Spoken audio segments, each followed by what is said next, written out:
अस्सलाम वालेकुम दोस्तों, आप देख रहे हैं सिंध इलेक्ट्रॉनिक्स में हूं नज़ाकत अली। आज हमारे पास ये देसी यूपीएस आया हुआ है। तो सबसे पहले हम इसको बैटरी के साथ लगा के इसको बैकअप मोड पे ऑन करके आपको चेक करा लेते हैं कि यह आया कि अपना जो आउटपुट है वो दे रहा है कि नहीं। तो आप दोस्तों देख सकते हैं हमने इसको बैटरी के साथ कनेक्ट किया हुआ है और इसका बटन भी ऑन किया हुआ। तो ये बैकअप मोड पे बिल्कुल ही ठीक काम कर रहा है। इसको अब जो है ना 220 सीरीज़ में लगा के चेक कर लेंगे आया कि जो हमारा यूपीएस है वो वापडा पे भी ठीक काम कर रहा है कि नहीं। दोस्तों आप देख सकते हैं हमने इसको वापडा पे लगाया लेकिन ये अपना आउटपुट नहीं दे रहा। तो चलिए इसका 220 से स्विच निकाल के आउटपुट से एलईडी बल्ब भी हमने निकाल दिए। अब इसके जो पीछे दो फ्यूज़ लगे होते हैं ना उनको चेक कर लेना है। वैसे फ्यूज़ होते हैं ठीक है ना, 10 एम्पियर और 5 एम्पियर के।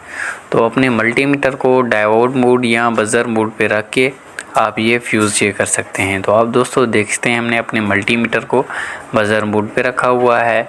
तो आप दोस्तों देखते हैं हमारा जो ये फ्यूज़ है वो बिल्कुल ही जो है ना ठीक बता रहा है, अपनी वैल्यू दे रहा है। हमारा फ्यूज़ बिल्कुल ठीक है। इसके बाद दूसरा चेक कर लेते हैं।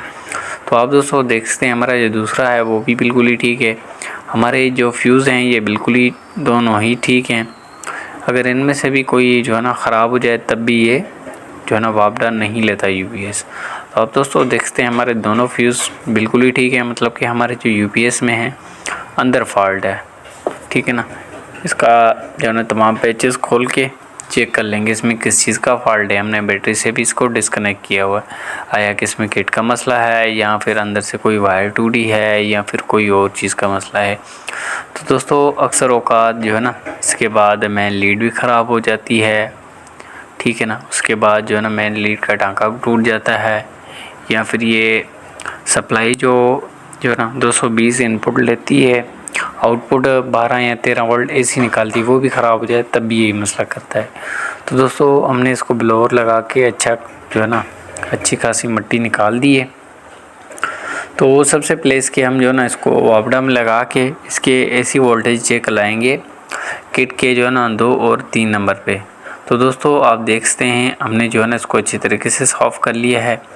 अब ये पिन नंबर 1 ठीक है ना और 2 और 3 पे चेक करने हैं कि मेन इसमें जो है ना आ रही है कि नहीं। 220 जो हमारी वापडा है वो इसमें आ रही है कि नहीं। तो दोस्तों आप देख सकते हैं हमने इसको बैटरी के साथ कनेक्ट कर लिया है और अपने मल्टीमीटर को जो ना एसी रेंज पे रख के यूपीएस को 220 सीरीज़ में लगा के चेक कर लेंगे आया कि हमारे जो वोल्टेजेस हैं वो आ रहे हैं कि नहीं।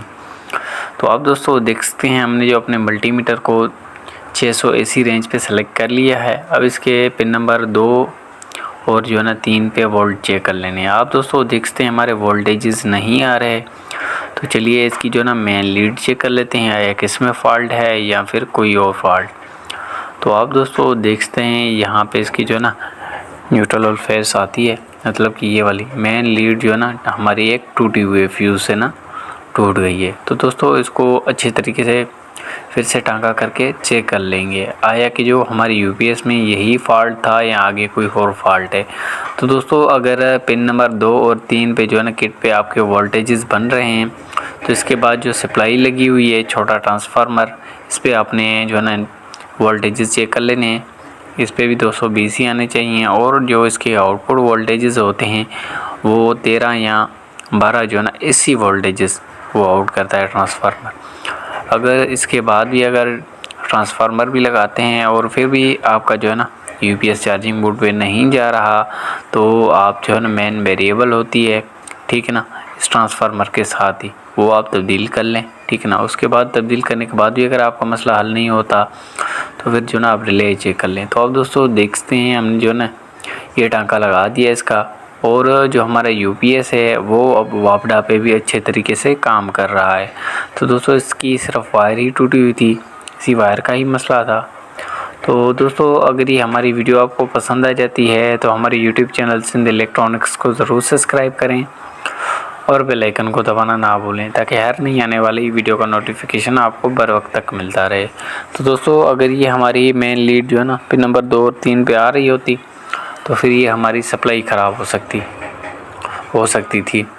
हमने जो है इन पॉइंट्स पे जहाँ पे मैं बता रहा हूँ आपको, इन पॉइंट्स पे जो है अपने वोल्टेजेस चेक कर लेने। तो आप दोस्तों देखते हैं हमारे पिन नंबर 2 और 3 पे वोल्टेजेस जो है ना बिल्कुल ही ठीक बन रहे हैं।